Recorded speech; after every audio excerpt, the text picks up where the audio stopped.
A very good morning to my dear students. Today we have come to an end of the chapter Location, Extent and Physical Features of India. There are only two topics left to be discussed, that is the group of island of India, which is one of the physical features of India, and the rivers of India. So my dear students, let us revise the chapter in short, then we will come to the today's topic and end our chapter.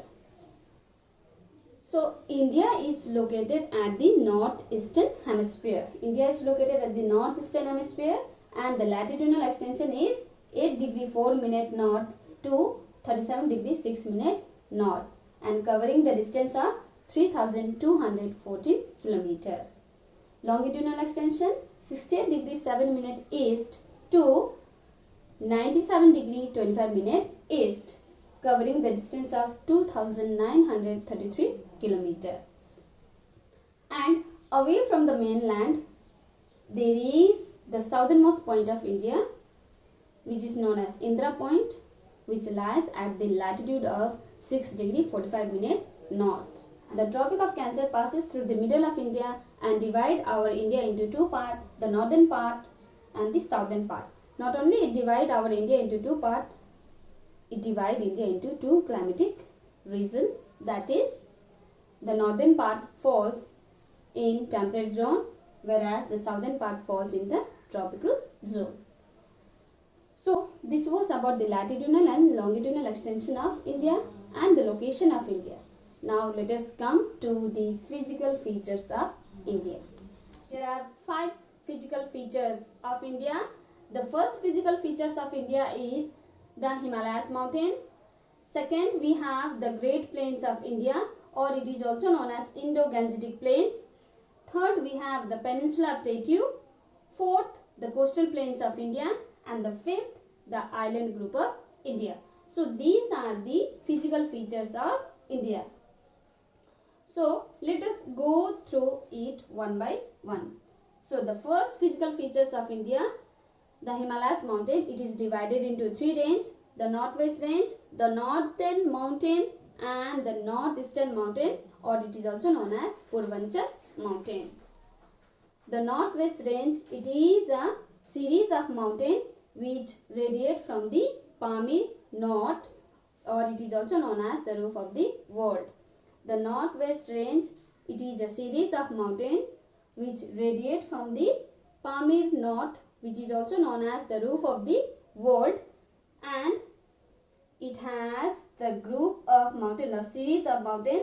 The first we have the Hindu Kush, which runs towards the southwest. The second series of mountains, Kunlun, which runs towards the east.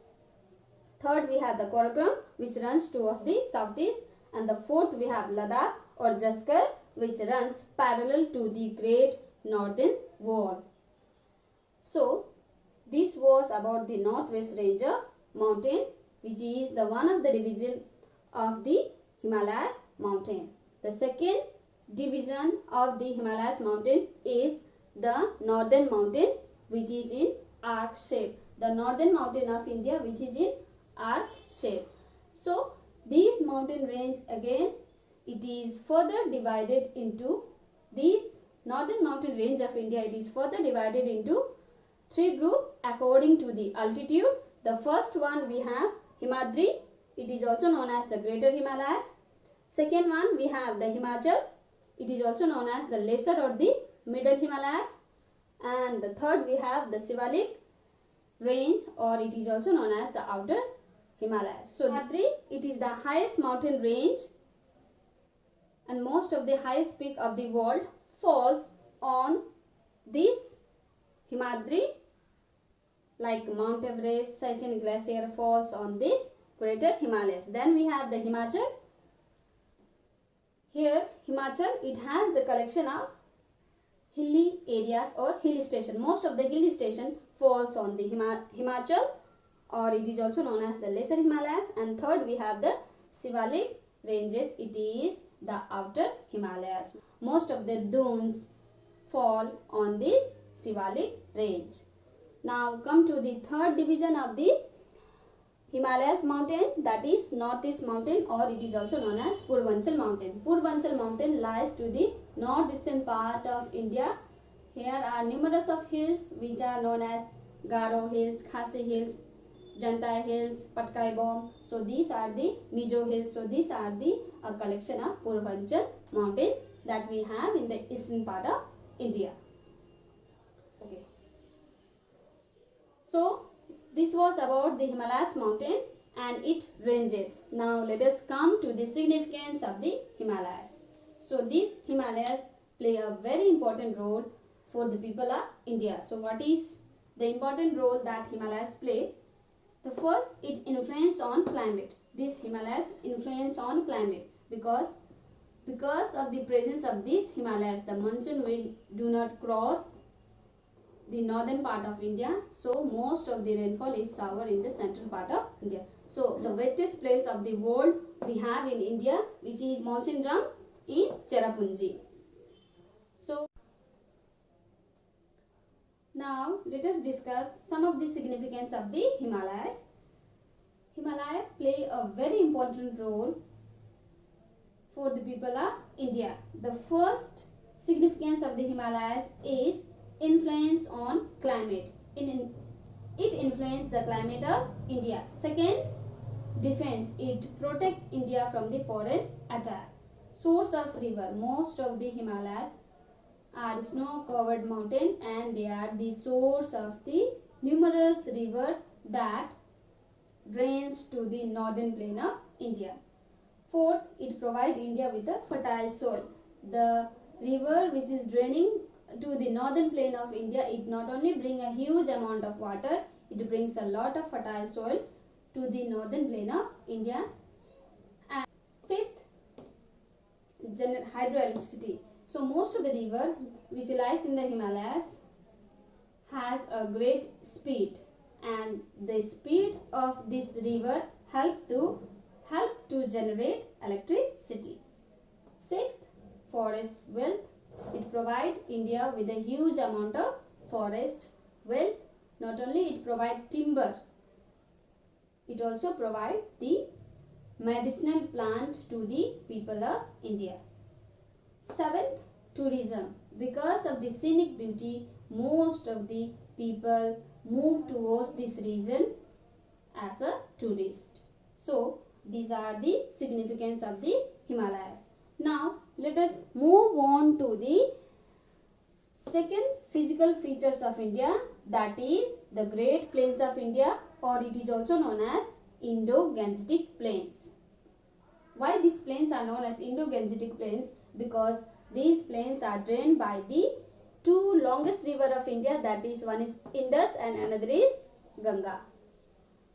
So that's why it is named as Indo-Gangetic Plains. So these plains, the Great Plains of India, Great Plains of India, it lies to the southern part of the northern mountain and the northern part of the Peninsula Plateau. So these Great Plains of India, it lies to the southern part of the northern mountain and the northern part of the Peninsula Plateau.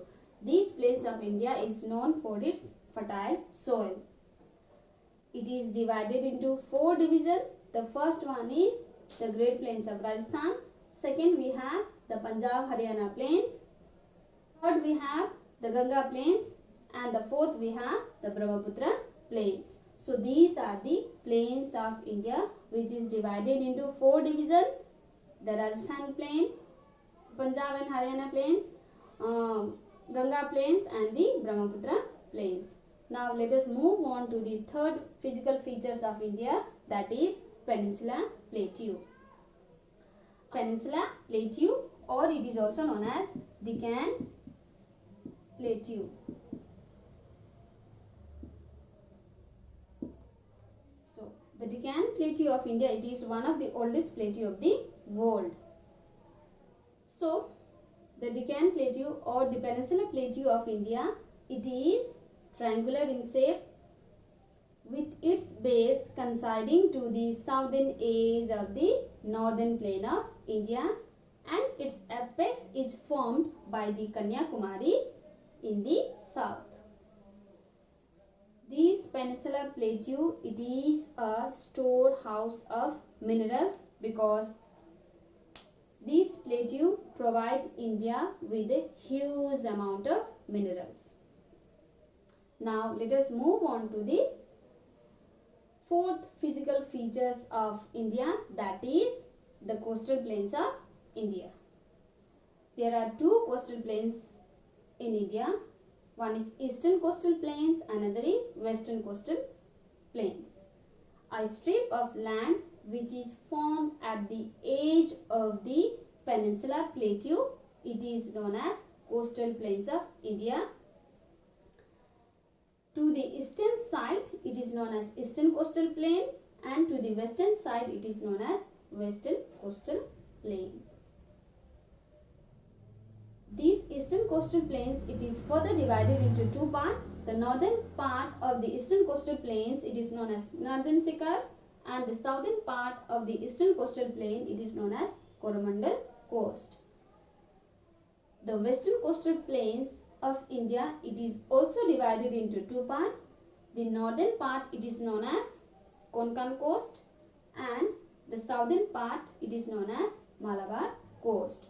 So this was about the coastal plains of India, and these coastal plains of India are very fertile because most of the east flowing rivers and the west flowing rivers drain towards the eastern coastal plain.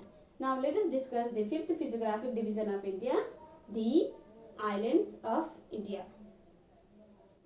The last physical features of India, that is the islands of India. There are two group of islands in India.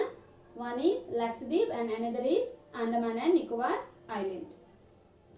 Lakshadweep Island, it is also known as atoll because these islands are a ring-shaped island, a group of islands which is in ring shape. That's why it is known as atolls. Andaman and Nicobar Island, it is also known as archipelago because it is a chain of islands which start from Andaman till Nicobar. There are 36 islands in Lakshadweep, and in Andaman and Nicobar there are 572 islands in Andaman and Nicobar. Lakshadweep Island, it is also known as Coral Island. You may also get a short question answer. Name the coral island of India, that is Lakshadweep. Then another short question, name the volcanic island of India, that is Andaman and Nicobar Island. Now the last difference is, one, Lakshadweep Island, it lies in Arabian Sea, and the Andaman and Nicobar Island lies in Bay of Bengal. So this was about the physical features of India. There are 5 physical features of India. Himalayas. The first, Himalayas. Second, the Great Plains of India. Third, the Peninsular Plateau. Fourth, the coastal plains. Fifth, the islands of India. The last topic of this chapter, the drainage system of India. India is blessed with a large number of large and the small rivers which drains to its length and the breadth of the subcontinent, and these rivers are source of water for the people of India, and these water are used for irrigation purpose and for the purpose of navigation, for generating hydroelectricity, for domestic purpose and for the industrial purpose. So our drainage system of India is divided into two parts. The river which we have in the northern part, it is known as the Northern River of India, and the river which falls in the southern part, it is known as the Peninsular River of India. So the drainage system of India, it is divided into two parts, the Northern River of India and the Peninsular River of India. And Northern River of India, it is a perennial river. That means they do not depend on monsoon. So the Northern River of India are Indus, Ganga and Brahmaputra. So these are the three rivers of Northern India, the Indus, Ganga and Brahmaputra. Now let us discuss the drainage system of northern India. The drainage system of northern India, which is drained by the river Indus, Ganga and Brahmaputra. So the drainage system of river Indus, it is known as largest drainage system of the world, and Indus with its tributaries, they are Jhelum, Chenab, Ravi, Beas, Satluj. So these are the 5 tributaries of river Indus. These tributaries makes Indus the largest drainage system of the world. It is not only the largest drainage system of northern India, it is the largest drainage system of the world. Now let us move on to the another river system of India, the Ganga river system of northern India, and it is one of the longest river of India. So Ganga with its numerous tributaries, Yamuna, Gomti, Ghagra, Gandak, Kosi in the north and Chambal, Betwa, Damodar, Son in the south. So these are the tributaries of Ganga, and these tributaries help Ganga to be the longest river of India. Now let us move on to the another river system of India, or the another river system of northern India, which is drained by the river Brahmaputra. So Brahmaputra river system, it is one of the longest river of the world, and it is the one of the broadest river of India. So its tributaries are Tista, Lohit, Subansiri. So these are the some of the tributaries of river Brahmaputra. Of river Brahmaputra is in Tibet. It is known as Sangpo. When it reaches to India, it is known as Brahmaputra, and when this river drains to Bangladesh, it is known as Jamuna. So this was about the river of northern India. Now let us discuss the river of the Peninsula India. So the river of the Peninsula India, it is divided into 2 groups, east flowing river and west flowing river. The east flowing river in this Peninsula India are Damodar, Mahanadi, Godavari, Krishna and Kaveri. So these are the river which drains towards the Bay of Bengal. So the river of Peninsula, most of the river depend upon the monsoon. The river of Peninsula depend upon the monsoon. So the river which is flowing in the western coast of India, they do not make delta, rather they make estuaries. Estuaries, it is a land where river meets with the ocean water and it do not make any kind of deposition. And delta, it is a landform where huge number of sand and silt are deposited, a triangular shape of land formed because of the deposition of the sand and silt. It is known as delta. So the river which is flowing in the west, it doesn't make delta, it's make estuaries, whereas the river which is flowing in eastern side, eastern coastal plain, they make deltas. So the river of the southern peninsula is Damodar, Mahanadi, Godavari, Krishna and Kaveri, Narmada, Tapi. So these are the river of the southern peninsula and the 3 river of the northern peninsula and its tributaries, where the first is Indus, Ganga and Brahmaputra with its numerous tributaries. Now let us differentiate between the northern river of India and the peninsular river of India. The northern river of India, it is a perennial river, and the peninsular river of India are non-perennial river. They depend on monsoon. The northern river of India forms deltas, whereas the peninsular river of India, they form estuaries as well as some of the deltas. The northern river of India form the largest delta of the world, like Ganga Brahmaputra Delta. The river of northern plain brings lots of alluvial soil and deposit in the northern plain of India, whereas the Peninsula river have such type of soil only in some region of the delta. So this was about the chapter location, extent and physical features of India. In next class we will start with a new chapter. So till then, stay home, stay safe, take care.